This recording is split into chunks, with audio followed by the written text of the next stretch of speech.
Previously on the Princes of the Apocalypse finale.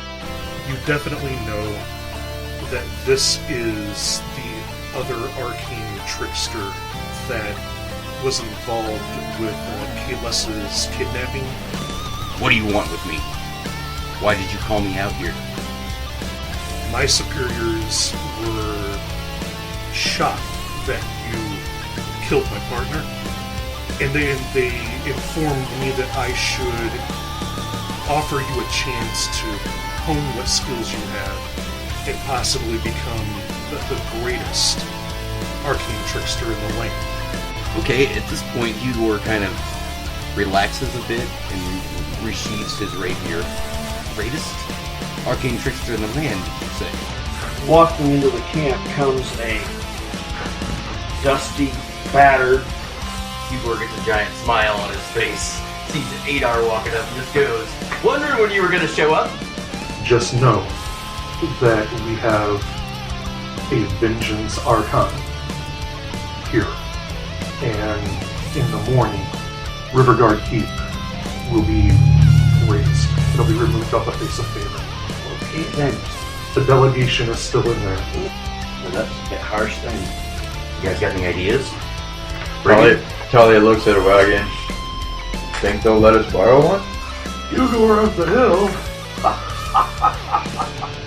And you want to sell Grimjaw and his folk some of those flying horses? You want slaves? Is that it? You want slaves? When we are headed to Feathergale and we have one, I would like to add to our collection. Look, yes. we have slaves. The delegation is going to be loaded up into the back of the wagon. So, yeah, I think, maybe we should go back and we think the orb will still be there for us to claim? Whoa, who said anything about claiming it? Claim, destroy, it doesn't matter. As long as we get it taken care of. No. Two complete opposite things. Yeah, I'm smelling some bullshit. Well, okay, you want to just take the delegation back? Yes. Alright, well, let's just do that then. I'll go with you guys. Let's take the delegation back. Okay. Oi, Hugor's gone. I think he's going back to grab that orb for someone else. For over 40 years, countless adventurers have been trapped in gamers' basements, conventions, and game shops. And now we can post that shit online and beam it directly to you. Follow Adar, Talia, Hugor, and Brady as the journey through the Princes of the Apocalypse, a 5th edition D&D campaign. Welcome to 4 Players, 1 Dungeon, an F-Pod podcast.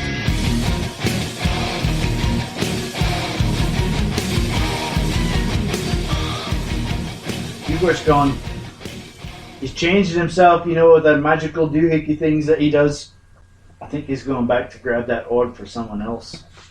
How long's he been gone? Not even a minute. Then go. I don't know where he is. He looks like everyone else now. You hear, at that moment, what sounds like metal breaking. And the cleric, the elven cleric that's in the war party, I forgot her name. I don't remember it. Anyway, we all know who she is, right? Yep. She comes running up to the wagon and says, "You have all of the delegation, correct?" And to Adar, says, "You have..." No. To Brigid, she says, You have all of the delegation out, correct?" Yeah. And she closes her eyes and takes a deep breath and she goes, "Good. It's started." And next thing you hear is another piece of metal, like you hear like metal like snapping.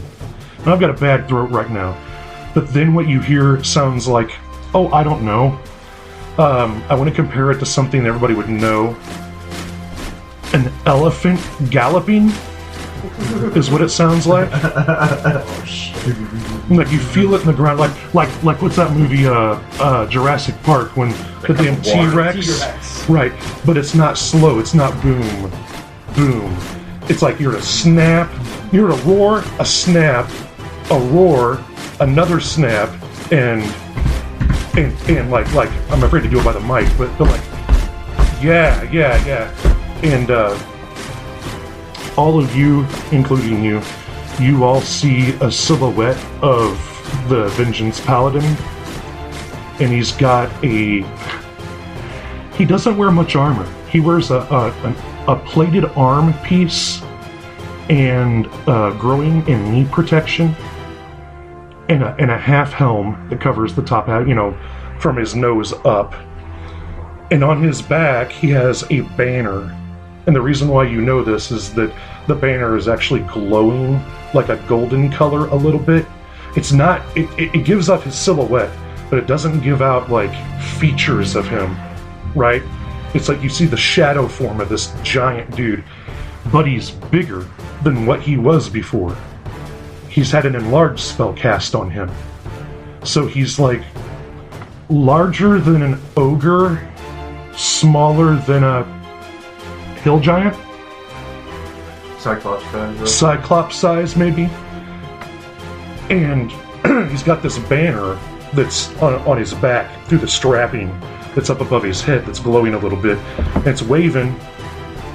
He charges forward, and you see him. He's got a giant great axe he's carrying in one hand. In the other hand, he has a bone horn. And he is hauling ass. Everybody in the camp starts making a ruckus, trying to get their shit together to keep up with this dude. But they're going to be a good minute or two behind, at least if they're lucky, right? They're not going to be able to bring the scorpions and the ballista to bear at this point. This guy just went off the fucking reservation. It's time. He decided it was time to go. It is fucking go time. Adar, what would you like to do? Well, look at my remaining companions and go, we should probably go now. Brigid, what do you do? Make sure the delegation's all right. And They're all good. They're in the wagon with you. Then we need to get the hell out and go the opposite direction. Okay. Talia, what do you do? Look up, see the guy Russian. Oh, nice knowing Hugor. Okay. Hugor, what do you do? Hugor is dashing towards the castle. Yeah. The funny thing is like you're hauling ass, man. You good catch me. I know. Well, no, you're hauling ass, and you hear all the same stuff that they heard, but you look back and you see him, like he's 120 feet behind you, but he's got a little bit of that illumination, and he's not trying to be quiet. Mm-hmm. You know what I mean? If I'm allowed, guys, what I'd like to do is go into a narrative and kind of, even though I want you guys to be able to see what happens to the keep and all that. And I want to be able to do a little bit of playing with you, and I want to balance it out properly. Mm-hmm. Okay? And it's not going to be able to be turn by turn. Yeah. It's going to be like event-based. So what I'm going to do is I'm going to start out with narrative with this dude, and then I'm going to give Hugor a little bit of time. Is that all right by... That's fine. Well, I want to make sure. I don't want to sell anybody short. No, it's all good. We never separate the party. Yeah. Never happens. Okay. I'm wanting to give you the narrative and then give you a couple turns, but I want them broken up. Mm-hmm. Right. So like you're gonna get in the castle before he does. I'll let you do that, and you can start snooping around, and then like he's 30 seconds behind. Yeah. You know what I mean? Hey, Hugor, hauling ass, knowing that there's something about to happen. You quickly make it to the gatehouse and the walled area of Riverguard. You easily can either stealth through the gatehouse successfully, or you can scale the wall successfully. But scaling the wall will take more time, which is of the essence. Mm-hmm. But if you scale the wall, I'll let you pick on the gatehouse side where you want to drop in. No, I was not going to scale the wall. I was actually going to, once I got closer, I was going to use my bonus action to dash, so I was still moving at full speed, but then also cast Disguise Self one more time on myself to change myself into one of the guards from the keep now. No problem. So I look more like them, so I can Disguise Self is a first level spell, correct? Correct. You've used 2. Yep, I'm checking them off. Okay. All right, easily done. As you get through the gatehouse, you kind of, your heels, you put the brakes on for a minute, you turn around, and you see hooded lanterns focusing in the darkness, like a beam, like they're spotlights, right? You see about 3 of them come in, but they're wiggling around, so it's very Blair Witchy, right? Okay. You're seeing this thing kind of moving, and you hear him. All 3 lights converge on him, on his upper half of his body, and you see he's frothing from the mouth, like straight fucking foam, right? And he whips this giant bone horn up, and he blows it.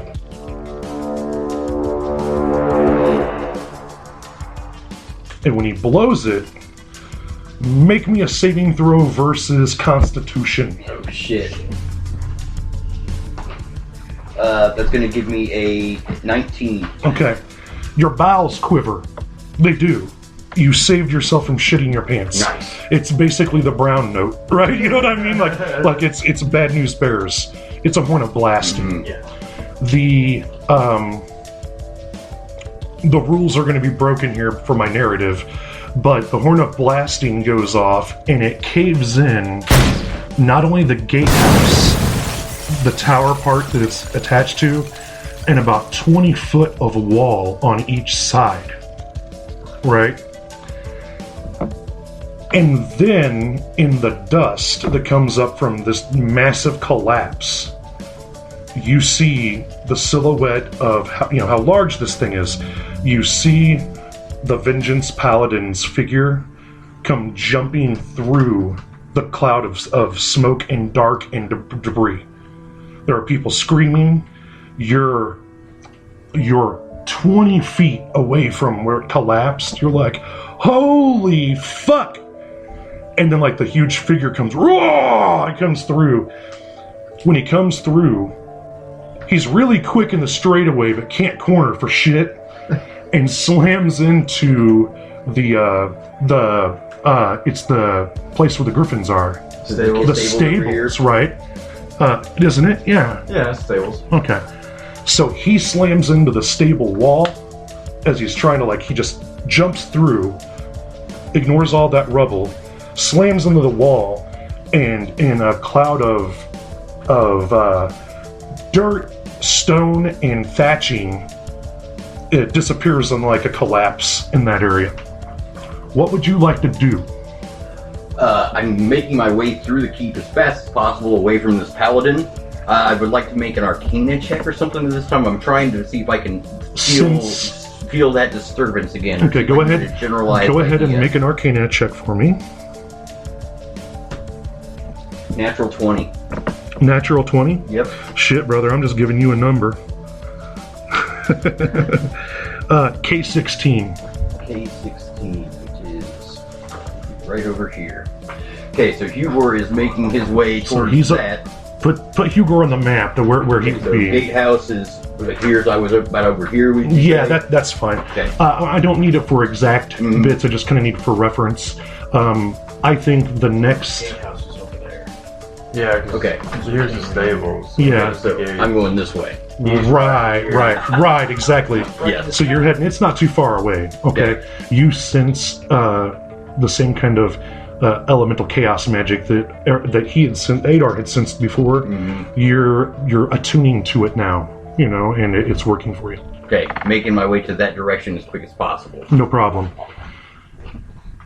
Everyone who is not involved with what I just described did witness what I just described from a distance. It's dark out, so a lot of it was sound and how you can see cop cars' lights way down the way. Oh, yeah. You hear screams, you hear destruction on a level that you probably haven't really heard it on before. Well, no, you guys were around that tower that dropped. Yeah. Right? So it sounds like Feathergale Part 2.